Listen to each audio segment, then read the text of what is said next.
Welcome to your channel be always learner. इस video में हम एक्सरसाइज 5.2 क्वेश्चन नंबर 3 कवर करेंगे। आपको वीडियो पसंद आएगा। सो क्वेश्चन नंबर 3 इसमें क्वेश्चन नंबर 3 में 5 पार्ट्स हैं। इन द फॉलोइंग एपीज, ये डिफरेंट जो 5 पार्ट्स हैं ये डिफरेंट अर्थमेटिक प्रोग्रेशंस हैं। मिसिंग टर्म हमें इसमें फाइंड आउट करनी है, right. So first question is, यहाँ पर हमें सेकेंड टर्म मिसिंग है यहाँ पर, तो हमें क्या निकालना है? सेकेंड टर्म निकालनी है, राइट। सो जब हम कोई भी अर्थमेटिक प्रोग्रेशन लिखते हैं तो जनरलाइज जो अर्थमेटिक प्रोग्रेशन होता है तो हम उसको बोल सकते हैं जनरलाइज एपी। वो क्या होता है? पहले हम लिखते हैं फर्स्ट टर्म ए। इस फर्स्ट टर्म में जो कॉमन डिफरेंस होता है उसको हम ऐड कर देते हैं, राइट। सेकेंड टर्म में क्या लिखते हैं? सेकेंड टर्म में a प्लस डी और थर्ड टर्म में a प्लस 2d, राइट। और फिर जो नेक्स्ट टर्म आती है उसमें हम क्या करते हैं कि एक d और ऐड कर देते हैं। नेक्स्ट टर्म आती है उसमें एक d और ऐड कर देते हैं। तो इस तरह से ये एक सीरीज बन जाती है, राइट। सो अब हमारा जो फर्स्ट क्वेश्चन है इसमें a की वैल्यू गिवन है। हमें क्या गिवन है? आप यहाँ देखिए a की वैल्यू 2 गिवन है हमें। So we can write 2 here, right. So अब जो थर्ड टर्म है वो गिवन है हमें 26, और थर्ड टर्म क्या है यहाँ पर? That is a plus 2d, ये हमें गिवन है। कितना है? 26, ठीक है। तो हमें इन दोनों चीज़ों का पता है हमें, राइट। सो अब हमारे पास a की वैल्यू गिवन है और this is this one. So putting a is equal to 2 in, इसको हम देते हैं सेकेंड इक्वेशन, और we can say the first equation also in first equation, right. So first equation क्या है हमारे पास? a plus 2d is equal to 26, और a की वैल्यू क्या है यहाँ पर? 2। सो इसको हम लिख सकते हैं इस टाइप से। Now this 2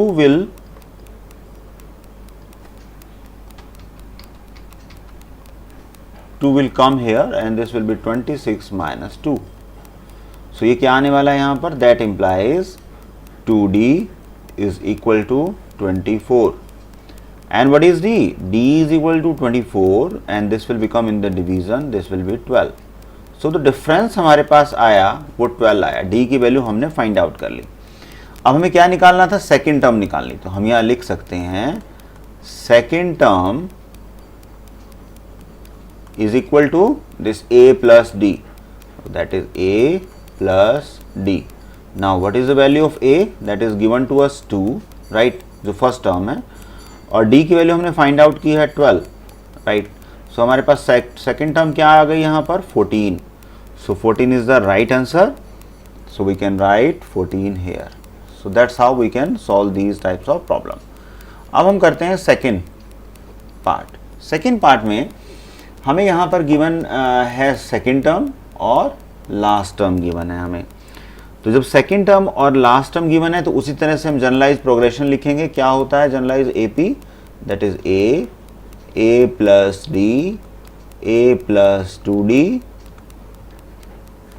and a plus 3d। इस तरह से हमने 4 टर्म्स यहाँ पर नोट डाउन कर ली, राइट। सो अब हम इसमें देखेंगे हमें क्या क्या गिवन है। फर्स्ट टर्म हमें गिवन नहीं है, सेकंड टर्म 13 है। 13 का मतलब इसकी वैल्यू गिवन है हमें, तो हम लिख सकते हैं यहाँ पर a plus d is equal to 13। अब ये फर्स्ट टर्म हो गई, ये सेकंड हो गई, ये थर्ड हो गई, फोर्थ टर्म गिवन है 1 2 3 4। इसका मतलब a प्लस 3d भी गिवन है, तो हम यहाँ लिख सकते हैं a plus 3d is equal to 3। So ये हमें 2 इक्वेशंस गिवन है। इसकी हेल्प से हम d की वैल्यू निकाल सकते हैं। अगर ये इक्वेशन नंबर 1 मान लेते हैं, इसको इक्वेशन नंबर 2 मान लेते हैं, और हम यहाँ पर लिखते हैं कि इक्वेशन 2 माइनस इक्वेशन 1, राइट। सो दूसरी इक्वेशन में से हमें पहली इक्वेशन सबट्रैक्ट करनी है, तो हम इसको क्या लिखेंगे? That is a plus 3d is equal to 3 और a plus d is equal to 13। इसको सब्ट्रैक्ट करना है हमें।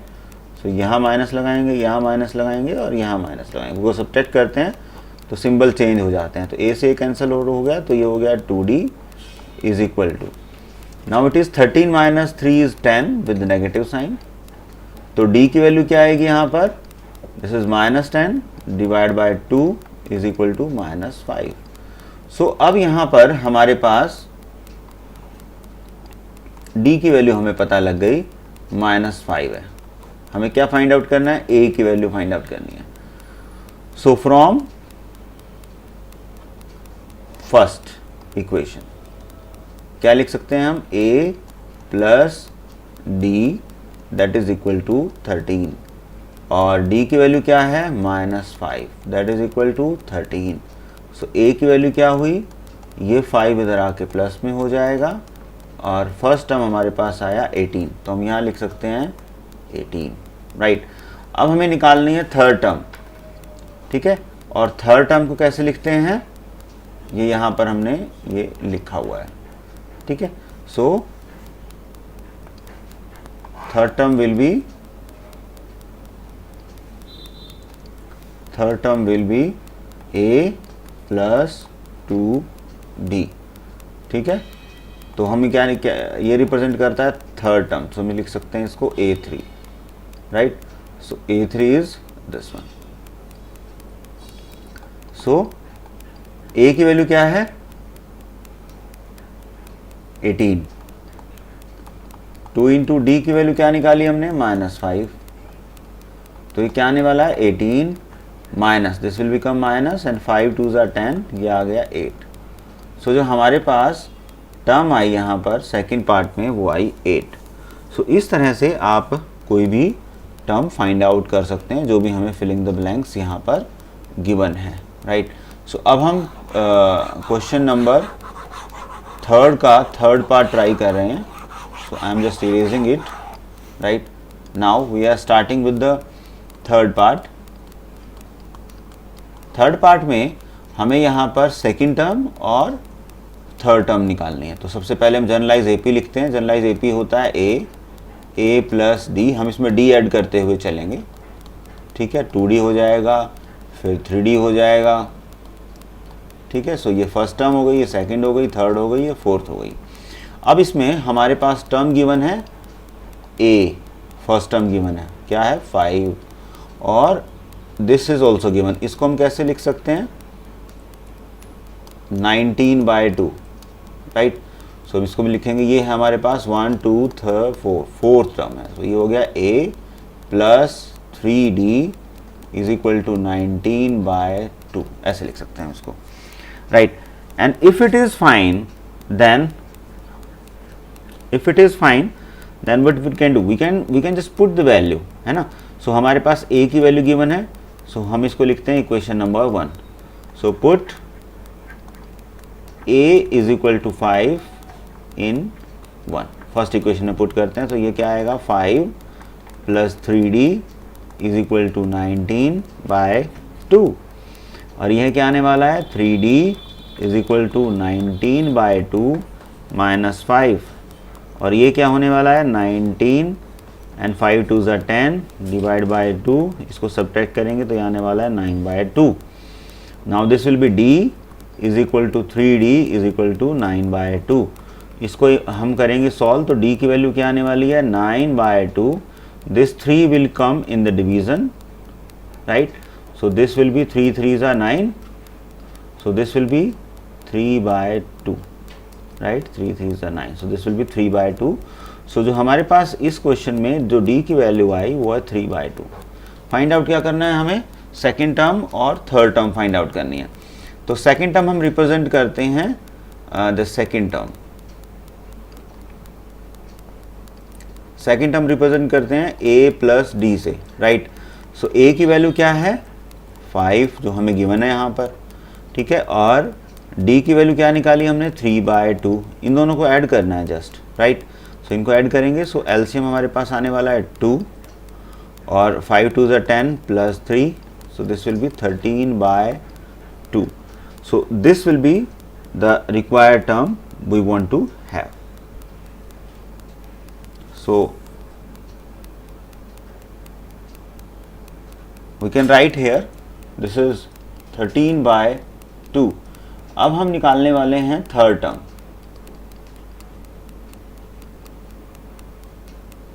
थर्ड टर्म कैसे निकालेंगे? हमारे पास थर्ड टर्म का फॉर्मूला गिवन है, that is a plus 2d. a की वैल्यू गिवन है again 5 plus 2. Now d we are having कितना है भाई d? ये this one is the d, 3 by 2. So we can write 3 by 2 here. So 2 and 2 cancel out. So this will be 5 plus 3. This will become 8. So I can write 8 here, right? So this is the solution कि हमारे पास दो terms missing थी, वो हमने यहाँ determine कर ली. Fine. So we can proceed towards next part of this question. So the next part is part number 4. Now in this we are having the value of a, that is minus 4. We are also having, this is first term, second term, third term, fourth term, fifth term, sixth term. So a 6 that is equal to 6, ये given है हमारे पास. ठीक है, तो हम generalise progression यहाँ पर लिख सकते हैं और उसको फाइंड आउट कर सकते हैं. फाइन. सो a6 अगर हमें लिखना हो तो हम कैसे लिखेंगे? That is a plus 6 by 1 multiplied by difference. So that is the difference, right. So इसको हम कैसे लिखेंगे? a प्लस 5d ऐसे लिख सकते हैं हम इसको, राइट. और इसकी वैल्यू हमें गिवन है, that is 6. So this is one equation. Another we know that a is equal to minus 4. So we can write here, put a is equal to minus 4 in a6, right. So a6 जो हमारे पास है वो है a 6 is equal to minus 4 plus 5d that is equal to 6. So 5d is equal to 6 plus 4 that is d is equal to 10 by 5 that is equal to 2 is equal to d. So ये हमारे पास d की value given है, आ गई हमारे पास, और a की value हमारे पास यहाँ अवेलेबल है. तो अगर हमारे पास a और d की वैल्यू है तो हम कोई भी टर्म निकाल सकते हैं.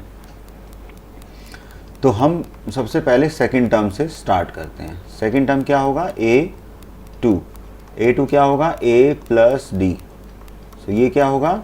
a की वैल्यू -4 है और d की वैल्यू 2 है. इसको सॉल्व करेंगे, -2 आने वाला है. फिर हम a3 निकालेंगे. a3 is a plus 2d होता है. सो a की वैल्यू -4 है और 2 इंटू और d की वैल्यू 2 है. सो 2 2 is 4, this all cancel out, this comes 0. Now a4 we can put this value here, this will be -2, right, this will be 0. Now we are calculating a4, that is a plus 3d. So this will be -4, a की value जो हमें given है, और 3 into D की value क्या है? 2. इसको solve करेंगे, 3 2 is 6 and 6 minus 4 is 2. So ये वैल्यू आ गई यहाँ पर 2. Now we can calculate a5 that is equal to a plus 5 minus 1 is 4d that is equal to a की वैल्यू क्या है? -4 plus 4 into what is the value of d? That is 2. So 4 2 is 8, 8 में से 4 गए तो यहाँ पे आ गया 4. तो यहाँ हम लिख सकते हैं 4. सो इस तरह से हमारा फोर्थ क्वेश्चन यहाँ सॉल्व होता है.